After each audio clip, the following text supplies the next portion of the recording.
And we're back. And it feels good. Nice and cozy. Snuggling up next to Dennis Prager's Fireside chat. I can feel the heat. Oh boy. There's only like a few more minutes left in his, 4 minutes, but like unfortunately I went so long on this episode that I had to take two different segments to upload this properly. So it is what it is. Hopefully someday I will afford much better conversion software. I almost said therapy. Yikes. All right, Prager, let's wrap it up. So now that Chris's question continues. In a recent Fireside chat, you mentioned a moral obligation to be happy. Can you expand on the idea of being and not acting happy, especially? How can you tell people that they have a moral obligation to be happy? That is fucked up. That means that if they do not feel happy, that they are morally wrong in feeling that way. What the kind of fucking ideology do you have where people who feel sad are morally bad? Especially in hard times. Thank you for everything you do. You're welcome. Thank you for your thank you. Well, my whole thesis is we have a moral obligation to act happy. We cannot impose our bad moods on others. He even said act happy. Oh my fucking God. You don't even have to actually be happy. You just have to pretend. That is your moral responsibility. No, fuck that. If you're sad, be sad. But I agree, you should not take it out on others. And that is something that I still work on myself as well. But there is absolutely no obligation that you have to be happy or even pretend to be happy. That is a repression of self and self-expression. And for fuck's sake, man, do not tell people to do that. Any more than people impose their bad breath or bad body odor on others. And just like we wash away our odors, just like you put deodorant stick in your smelly armpits, put on a fucking smile. Holy shit. we should wash away our moods. So I'm at. I mean, I do generally agree with the philosophy that George Foreman once said, is that you should let negativity roll off your back like a duck. But telling people that they have to, that's a territory I'm not going to go into. Like, that makes me think of the video game We Happy Few, that as soon as somebody wasn't taking their pep pills, ooh, you stepped out of line, we got to hunt you down. Yeah, and then, like, what are you gonna do? Someone who doesn't feel good, you're gonna beat them morally for not feeling good?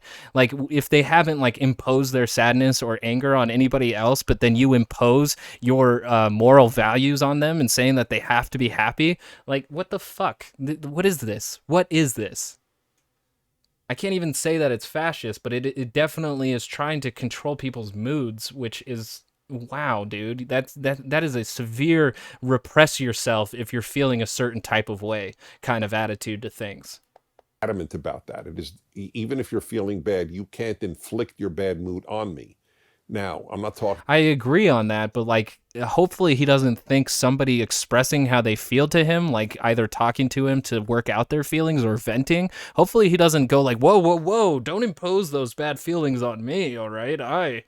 I'm happy. You are morally bad. Talking about people who have no capability of controlling themselves because of physiological problems, the manic depressive or the schizophrenic, for example. I understand that. I understand that if you just lost your child, you're not going to be walking around smiling. I'm well aware of this. My dearest friend from high school just lost his child, and I'm going through this with him, and I don't expect him to sit there and act like nothing happened. But for most of us, most of the time, we should in fact try to act happy. By the way, for our sake as much as for others, because how you act will in fact affect your feelings. So again, I feel like that has a lot to do with the relationship of your internal world going with the external world. If you continue if you're feeling negative and then you keep perpetrating that feeling, but with through negative actions, you're going to reap what you sow, which is negativity. But if you're feeling negative and your actions reflect positivity, then you're probably going to have a better outcome of rather than just simply sowing more negative. So I kind of agree with him, but again, him saying that you have to at least act happy comes at a completely wrong direction from this. Completely wrong. But I think the better through line here to for people to consider is that you reap what you sow. So what you put out is what you get, and what you get is what you put out. Go with that. Don't force a smile just so that you can feel morally in the right in Dennis Prager's eyes. If you can smile to somebody because you're feeling sad and you do that out of your own self-desire of putting out positivity, then hopefully that smile will start to feel more genuine as you do it. But if you're not feeling it, then please find somebody who will talk to you and understand you, because what the fuck, Prager? What the actual fuck? Act X, you'll feel X.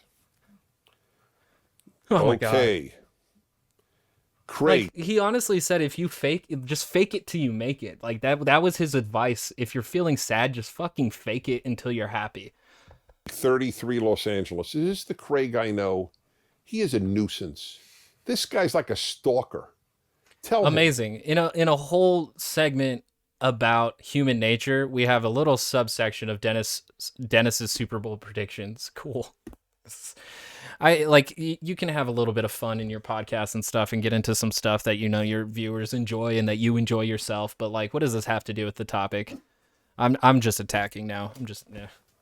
Oh, The happy thing really got to what me. are your Super Bowl predictions? So let me explain. I know why he asked this, because he thinks I'm out of it.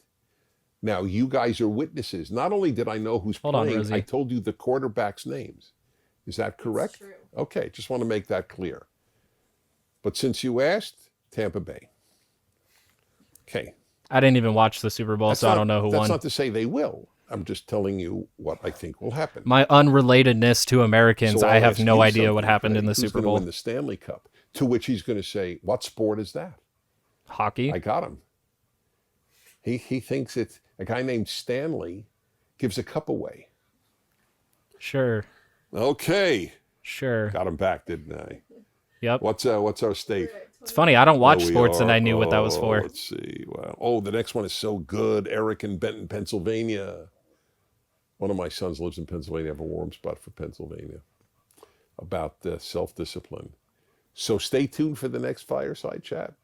That's the best way to do it. Listen, folks, what I began with is really important. I marvel at what good has been produced in this country, given human nature, and given how much corruption has torn down societies around the world because of human nature.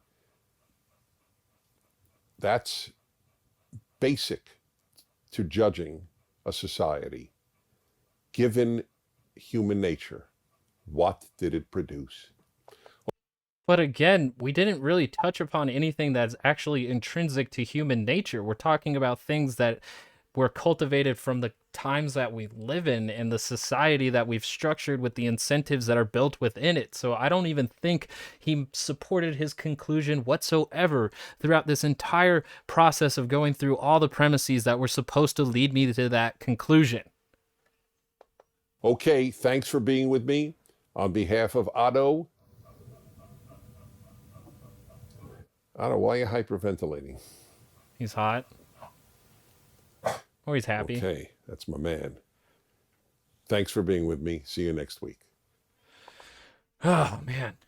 All right, then the reason why I did Prager is not because he is like the spokesman for conservatism, but I do think that with these fireside chats, he does give a like pretty in-depth glimpse into like the philosophy of conservatism and the right wing in America.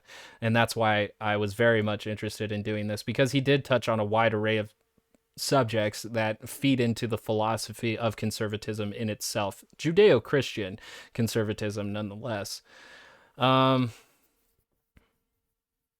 So some comments here says Dennis makes me feel like there's still some sanity in the world, which is great. good, cool, but he misrepresented his opposition's position many times, and he also misrepresented human nature. So I don't think he actually benefited you in a lot of ways of feeding you information that would empower you. I think he only fed you information that would empower his position, which is his political agenda and his political ideology. I want the government to stay out of my life as much as possible. I think everybody does. Thank you, says this guy. My internet grandpa, thank you for your wisdom, sir. I agree with Dr. Jordan Peterson's statement on utopia. He said that if mankind ever did find or invent utopia, the first thing they would do is destroy it. So true, and it kind of sums up human nature. Again, that would have to have the presupposition that human nature is inherently bad or self-destructive. I don't think that's provable since we've been continually improving on the tools and systems and institutions that we've made, but we are starting to see in stagnation today in society where the powers that be are kind of not trying to change and not trying to evolve and not allow new systems to form. So that's, again, I feel like Jordan Peterson's observation comes from a contemporary place and not from anything about human nature overall. Thank you so much, Mr. Prager. You are one of the true patriots, and thank you for sharing your knowledge. I was a liberal before I started watching videos from PragerU and other channels. And that's unfortunate because liberals will eventually find out with their good intentions that the neoliberal establishment that is out there that governs America doesn't have their best interests either. So that's how PragerU is effectively sweeping up former liberals into their fold because it is an opposition to that liberal that let them down. If America is so bad, then why are people coming here? I'm not even going to answer that one. If all men's leagues and women's leagues merged into one big league, that would be even more unfair for women because they would never make the cut and would be left out entirely. Maybe. There might be some women who are able to cut out the lower end of some men. It just depends on their physical ability and their training. Love the fireside chats. Wisdom is how much you learned from mistakes. Sure. I'll share. Let's make it go viral. Love you, Dennis Prager. Thank you for sharing your wisdom. Hashtag waiting for Leviticus. Okay. The heart is an idol factory. We have to remember that the heart is deceitfully wicked. You don't trust your own heart? You think your heart's out to get you? The thing pumping blood throughout your entire system that runs all of your organs? You think that is trying to deceive you? Wow. That sucks. Well said, sir. You are one of the best moralists of our day. The best moralist of our day says you're morally wrong for not being happy? Okay. I hope this goes viral as well. Thank you for all that you do. Okay. I think the Apostle John said it in John 2:16 when he reminded us of the lust of the flesh, lust of the eyes, and the pride of life. Well done, Dennis. Okay. Okay. But that also comes from the presupposition that humans are inherently sinners until they accept Jesus Christ. But okay. So they believe that speech should be protected, but only in times it needs no protection. That's reassuring. Okay. But again, hate speech tends to attack those who do not have protection against that if you allow hate speech to continue. Just saying. This guy says, thank you for your wisdom, Dennis. I look forward to each weekly chat and then think about your points for the week following. God bless you, sir. There's a lot of thank yous in here. He's definitely loved by the people. His viewership. 2830, he predicted the future. But since you asked, Tampa Bay. Okay. It was a 50-50 shot. What the fuck? I didn't click that thinking it was going to be about the Super Bowl prediction. Man, you guys give him so little credit. All right. Quote, I will give you a new heart and put a new spirit within you. I will take the heart of stone out of your flesh and give you a heart of flesh. Unquote. Therefore, if anyone is in Christ, he is a new creation. Old things have passed away. Behold, all things have become new. Unquote. America was the only country founded by Christians and based on Christian values. America was mostly Christian, and that is why God allowed us to become so great. I don't think this guy remembers that it was only a section of Christianity that came here from another section of Christianity that escaped Europe. Like many European countries were founded by Christians. That was the predominant language of Europe at the time. I am grateful to be an American. I am also grateful for Dennis. God bless America, the land that I love. Very sweet. The road to hell is paved with Ivy League diplomas, said Thomas Sowell, who, if I'm not mistaken, went to college to do what he does. Thomas Sowell is, I had one of his videos for response, and he's very anti-intellectual, though he tries to be a social thinker. So I've never known a person who self-hates more than him, other than maybe Candace Owens. The beginning of wisdom is this: get wisdom, and whatever you get insight. Proverbs 4:7. To get wisdom, you have to get it. Seeking it is the first step to finding it. I would agree with that proverb. Yeah, it's a good one. I think learning about your ancestors teaches gratitude, especially if you acknowledge that everything you have built is upon their backs. I also agree, but how far back does your ancestry go? Because again, that's when you have to realize that the human nature isn't simply quantifiable by what we do today. Let's see. About to hit the road in a snowstorm with a good cigar, cruising the old BMW, listening to this fireside chat. Love the fireside chats. It does sound nice. I don't need the cigar, but yeah, okay. The desire to assert power over others is innate to some men. Yes. The problem, however, lies in the fact that it is innate to all women. Oh my god, I thought this was going to be critical to some point, but then this person's biases came out extremely misogynistic. Wow. Wow. Let me read that one more time. The desire to assert power over others is innate to some men. Yes. I don't think that's true. The problem, however, lies in the fact that it is innate to all women. I definitely don't think that is true. Wow, way to just lay your cards out there, buddy. Oh, wow.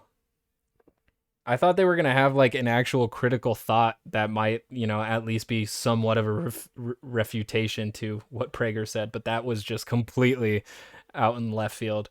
One of the best and most relevant videos I've seen in a long time. Thank you, Dennis. All right. Quote, the fear of Lord is the beginning of wisdom.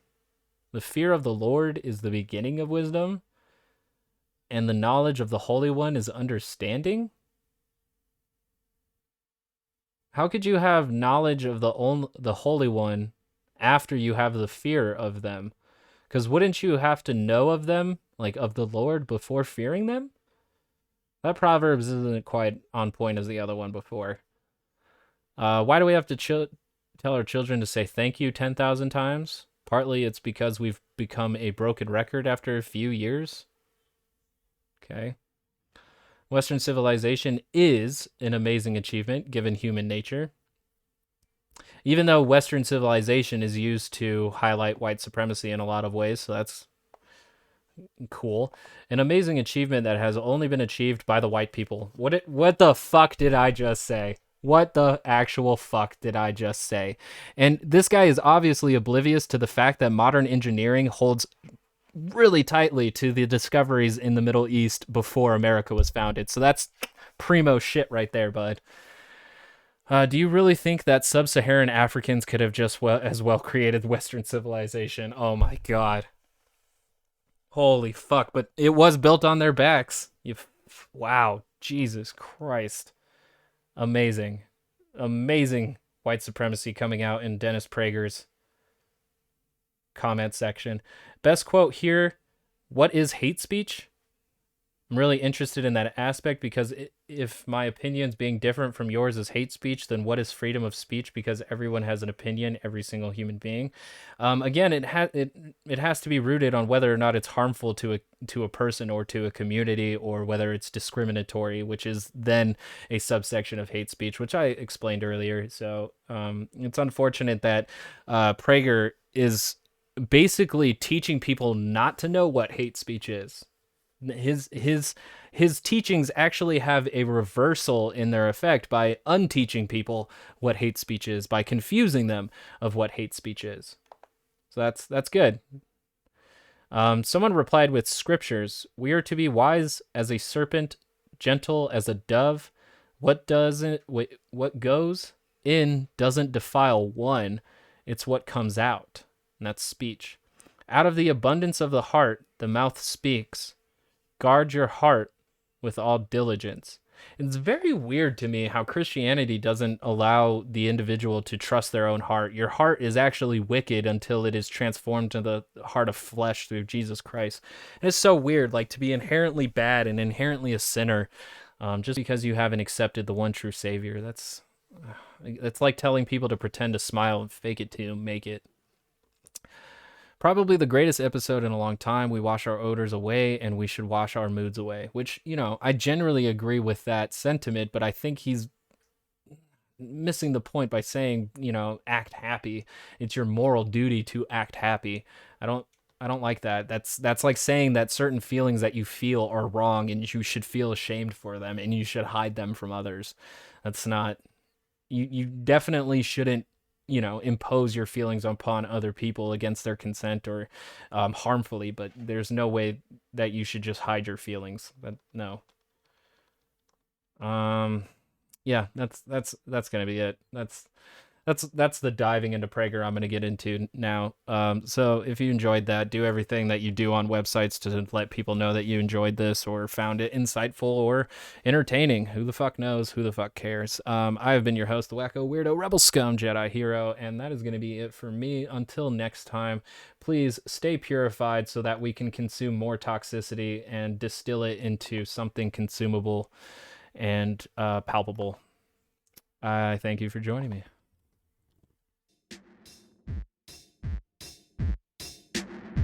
Oh, follow me on Twitter at ToxinPod, ToxnPod. I don't want to plug this anymore. Just come find me.